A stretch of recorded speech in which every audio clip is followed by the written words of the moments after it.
الحمد لله وحده والصلاة والسلام على من لا نبي بعده. میں اللہ رب العزت نے قرآن کی دعوت کی معنی کو تجارت کہا ہے. آخر غور کیا جائے کہ اس کو تجارت کیوں فرمایا.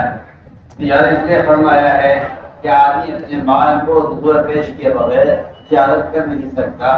ایسے میں آج کرنا چاہتا ہوں کہ اپنے اعمال کو حضور پیش کیے بغیر کوئی دعوت دینے کا طریقہ اس کے علاوہ نہیں ہے کہ آدمی اپنے اعمال کو پیش کرے دوسروں پر. اس لیے کہ اپنے اعمال کو پیش کرنا اس سے اسلام کا دین کا تعارف ہوتا ہے. اسلام پھیلا ہے وہ صحابہ کرام کی عمل مبارکت سے پھیلا ہے. تو فرمایا کہ اللہ کے دین کی یہ محنت کی تجارت کی طرح ہے. ہمارے تجارت ہم تمہیں ایسی تجارت نہ بتائیں جو تمہیں عذاب علیم سے بچائے. وہ تجارت یہ ہے کہ تم اللہ کے دین کو دنیا میں قائم کرنے کی محنت کرو. میں کوئی پہلی بنیادی عبادت کر رہا ہوں کہ کوئی آدمی تجارت میں ترقی کر نہیں سکتا جب تک اپنی چیز کو پیش نہ کرے دوسروں پر.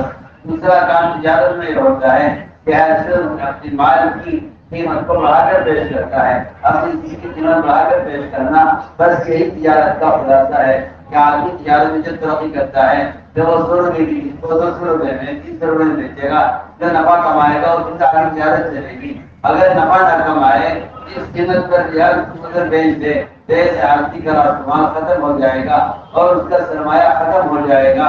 وہ تجارت سے کیا کرے گا آگے اس کے اپنے گھر کی ضرورت کا پڑھنا مشکل ہو جائے گا. یہ تجارت کی مطلب ہی یہی ہے کہ آپ چیز کی قیمت بڑھا کر پیش کریں. اسی لیے قرآن اس سے بھرے ہوئے ہیں کہ اللہ کے راستے میں نکل کر عمل کرنا حرمین کی عبادت سے بدل جہاں افضل ہے. اسی لیے دعوت کے کام کو قرآن نے تجارت کہا ہے کہ تاجر چیز کی قیمت بڑھا کر پیش کرتا ہے. اس سے اس کو نفع حاصل ہوتا ہے. اس سے اس کے گھر کا چولہا جلتا ہے. اپنی ساری ضروریات اس سے پوری ہوتی ہیں. آگے مال خرید کر آگے تجارت گزارنے کا بھی تعلق اسی نفع کے ساتھ ہے جو آپ نے نفع چیز بیچتی ہے. میں بہت آسان مثال رکھ کر رہا ہوں.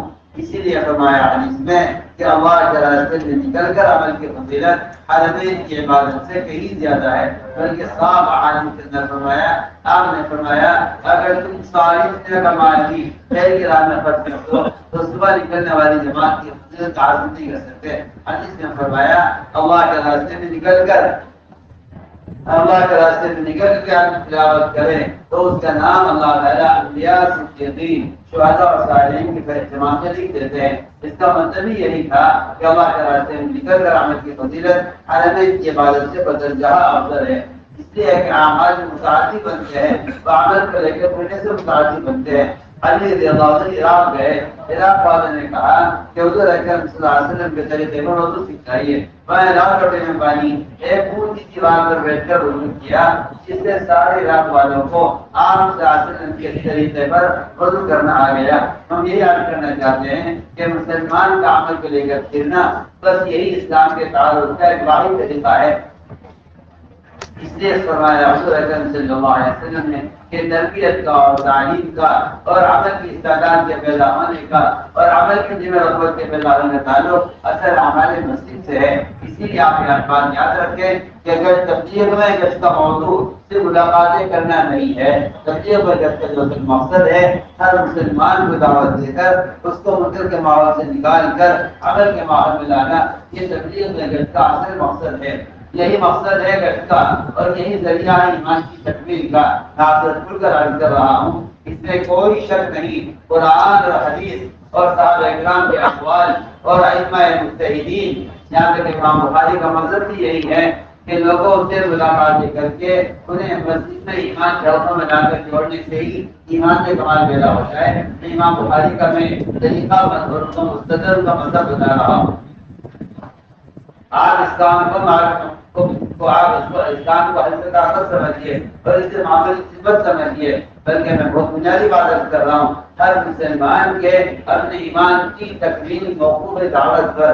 اور یہ بات بالکل واضح ہے صحابہ کرام کے عمل میں کہ صحابہ مسجد سے باہر لوگوں سے ملاقاتیں کر کے کہتے تھے اجلس بنا ساعتن تم بنا ساعتن اور جو ہمارے ساتھ سفر پر ایمان لائیں گے چلو جو ہمارے ساتھ سفر پر ایمان لائیں گے. عمر رضی اللہ عنہ مسجد کے دوارے ملاقاتیں کرتے لوگوں سے، ہاتھ پکڑ پکڑ کر ان سے کہتے کہ آؤ تو ہمارے ساتھ چلو. فرماتے تھے عمر رضی اللہ عنہ یہ کام اس لیے کرتا ہوں تاکہ میرے ایمان کی زیادتی ہو. میرے دوستوں بزرگوں مجھے سمجھانا اس بات کو ہے کہ اگر آپ نے یاترا نہ کیا اور آپ کو کسی بیوقوف آدمی نے یہ چکر دے دیا، اس کے لیے پھرنا کوئی ضروری نہیں ہے. آلات سے ذرائع سے اخبار رسائل سے بھی بات پہنچ سکتی ہے. تو میں آپ سے ساتھوں کو پوچھتا ہوں، کوئی آدمی کسی گڑھے میں گر جائے، کوئی آدمی کسی کنویں میں گر جائے اور آپ اس کو نکلنے کی لیے ترغیب دے دیں، اس کو سارے دے کر باہر نہ نکالیں، کیا خیال ہے آپ کا؟ کیا اس کی جان بچ جائے گی آپ کی ترغیب دینے سے؟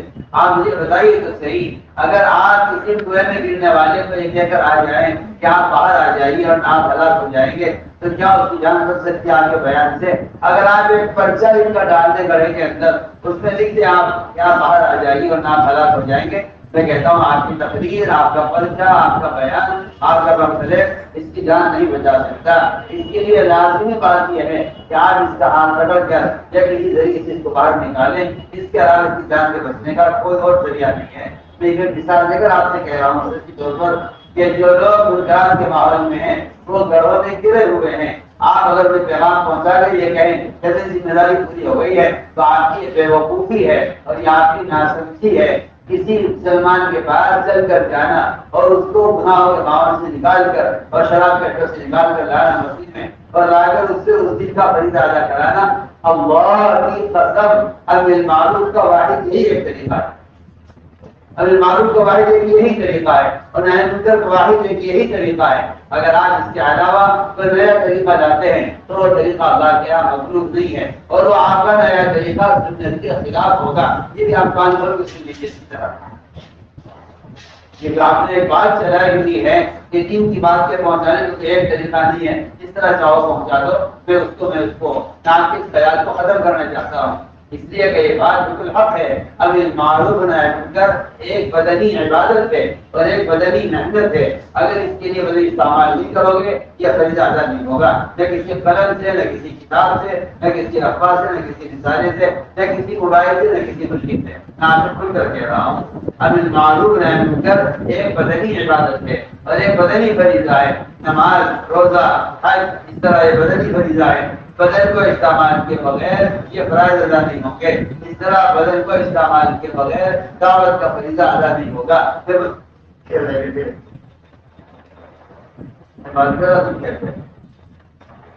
یہ بہت اہم بات ہے آپ سے عرض کرتے ہیں. آپ کا خیال ہے کہ مل کر جانا کیا ضروری ہے اور جا کے کسی کو دعوت دینا کیا ضروری ہے، میں بہت اہم بات عرض کر رہا ہوں. اب معروف کا مطلب یہ نہیں ہے کہ آپ ایک ہی باتیں لکھ کر چھاپ کر تقسیم کرا لیں اور آپ کہہ دیں میں معروف میں تو آپ سے عرض کر چکا ہوں نا. ایک آدمی گڑھے میں گر جائے، آپ اسے نکلنے کی ترغیب پرچے میں لکھ کر پرچہ گاڑی میں ڈال دیں، بتائیے آپ کی ساتھی کی جان ہو جائے گی؟ نہیں. آپ سے صاف سے بیان کر رہا ہوں اس کا ہاتھ پکڑ کر اس کے یہاں سے نکالنا اور اسے پانی سے خشکی میں لانا اور اسے کوئی سے نکال کر گلے سے نکال کر باہر لانا، بس یہ اس کی جان کے بچنے کا ایک واحد ذریعہ ہے. میں یہی کہنا چاہتا ہوں ہر فرد کو دعوت دے کر کسی طرح اس کے ماحول سے نکال لینا، اس کو گویا گڑھے میں سے نکال لینا ہے. منکر کرنے والا آدمی گڑھے میں گرنے والے کی طرح ہے. الم تکونوا مستخرجین، کیا تم اس کو نکالو گے نہیں گڑھے سے؟ بس یہی ہمارے گھر کا اصل مقصد تھا. ایک آدمی کو نماز پر آمدہ کر کے اس وقت کی نماز ادا کرا لینا یہ اصل معلوم ہوا ہے. ایک آدمی کو مسجد کے ماحول سے نکال کر ایمان کے ماحول میں لے آنا یہ سب سے بڑے منکر سے، شرک سے بچانا ہوا ہے. ایک آدمی کو زنا کے، شراب کے سے نکال کر عمل کے ماحول میں لے آنا بس یہ ہے یہ منکر کی عملی محنت ہے. کتابوں سے انکار نہیں ہے. کتابوں میں عوامل نواہی کا علم ہے لیکن کتاب سے معروف نہیں ہو سکتا اور کتاب کے ذریعے نہی منکر نہیں ہو سکتا. کتابوں میں اور رسائل میں یہ عوامل نواہی کا علم ہے، یہ علم معروف نہیں ہے. یہ طریقہ یہ نہیں ہے چار کتاب کھا کر تصدیق کرا دیں اور بتانے کا عوامل نواہی یہ نہیں، بلکہ ایک آدمی کو نیکی پر آمادہ کرنا. اس لیے حضور اکرم صلی اللہ علیہ وسلم کے زمانے میں صحابہ جو گشت کرتے تھے، ان بات کا دھیان رکھنا، صحابہ جو گشت کرتے تھے وہ صحابہ کا گشت ملاقات میں نہیں ہوتا تھا بلکہ صحابہ کا گشت یہ ہوتا تھا کہ لوگوں کو پکڑ کر خوشامد کر کے انہیں کسی طرح مسجد میں داخل کر دو۔ اسی لیے مسجد کی آبادی کے جو فضائل بیان کیے گئے حدیث میں اللہ کی طرف سے جو عذاب آنا مقدر ہو جاتا ہے وہ مسجد کی آواز کرنے والی کو ہٹا دیا جاتا ہے۔ میں آپ سے صاف سے بات کر دیتا ہوں، آپ اگر کشت کر کے لوگوں سے ملاقاتیں کر کے ان کی بات پہنچا کر آ جائیں تو آپ نے مسجد کی آبادی کا کام نہیں کیا۔ اس جگہ مسجد کی آبادی کا کام یہ نہیں ہے کہ آپ ان کا پیغام پہنچا دیں۔ مسجد کی آبادی کا مطلب یہ ہے آپ بازار سے لوگوں کو اٹھا کر مسجد میں لے آئیں، اسے مسجد کا آباد کرنا کہتے ہیں۔ مفسر نے لکھا ہے کہ جو لوگ نماز تو پڑھتے ہیں، سننا ذرا توجہ سے سننا، یہ میں ایک تفسیر سے قول نقل کر رہا ہوں۔ جو لوگ نماز تو پڑھتے ہیں لیکن بے نمازیوں کو مسجد سے لانے کی کوشش نہیں کرتے، علماء نے لکھا ہے ایسے نماز پڑھنے والے بھی مسجد کو ویران کرنے والے ہیں۔ آپ توجہ سے نکالیں، جو لوگ نماز پڑھتے پابندی تھے لیکن یہ نمازیوں کو نماز کے لیے نہیں لے کر آتے، ایسے مسلمان بھی مسجدوں کو ویران کرنے والے ظالم ہیں۔ یہ میں اپنی ساری باتیں نہیں کر رہا ہوں، جو لکھا ہے بات کر رہا ہوں۔ صاف لکھا ہے اس آیت کے ذیل میں مساجد اللہ کے قرار دیا۔ اس سے بڑا ظالم کون ہو سکتا ہے جو مسجدوں کو ویران کرنے کی کوشش کرے؟ فرمایا علماء نے لکھا ہے کہ جو لوگ نماز پڑھتے ہیں لیکن بے نمازیوں پر محنت کر کے انہیں نماز کے لیے نہیں لے کر آتے، یہ بھی مسجد کو ویران کرنے والے ظالم۔ یہ کہہ سکتے ہیں کہ ہم کو بات کرنے کی طرح نہیں، آپ کی ذمہ داری ہے یہ کہ آپ اپنے پڑوسی دکاندار کو، اپنے پڑوسی آپ کے گھر کا پڑوسی ہے، آپ کی دکان کا پڑوسی ہے، آپ راہ سے آپ کو مسلمان مل رہے ہیں، آپ مسجد جا رہے ہیں نماز کے لیے، آپ نے لکھا ہے جو آدمی نماز خود تو پابندی سے پڑھتا ہے مگر دوسروں کو نماز پر آمادہ نہیں کرتا، یہ نماز کی بھی گناہ گار ہے۔ یہ نماز پڑھنے والے بھی گناہ گار ہے، جو نماز پڑھتا تو ہے لیکن دوسروں کو نماز پر آمادہ نہیں کرتا۔ میں بہت بری رات سے کہہ رہا ہوں کہ تبلیغ میں جو کا مقصد تھا مسلمانوں کو دعوت دے کر اللہ کے فرائض پر جمع کرنا تھا، اور یہ بات فرمانی گئی ہے کہ مسجد کا ماحول سے بڑھ کر، اعمال مسجد سے بڑھ کر اور کوئی ذریعہ وہ علم کے جلب کرنے کا، اس کے علاوہ اور کوئی ذریعہ وہ ہدایت کے حاصل ہونے کا، اور اس کے علاوہ اور کوئی ذریعہ عمل کی استعداد کی پیدا ہونے کا نہیں ہے۔ آپ نے صاف فرمایا، اس لیے حضور اکرم صلی اللہ علیہ وسلم نئے آنے والوں کو مسجد کے ماحول میں رکھا کرتے تھے تاکہ اس ماحول میں رہنے سے ان کے اندر عمل کی استعداد پیدا ہو۔ دوستوں کو ہمیں تعلم کر لے کہ انشاءاللہ ہم سمجھ گئے، ہم ایک ہی کو دعوت دے کر عمل کے معاملہ لانے کی کوشش کریں انشاءاللہ۔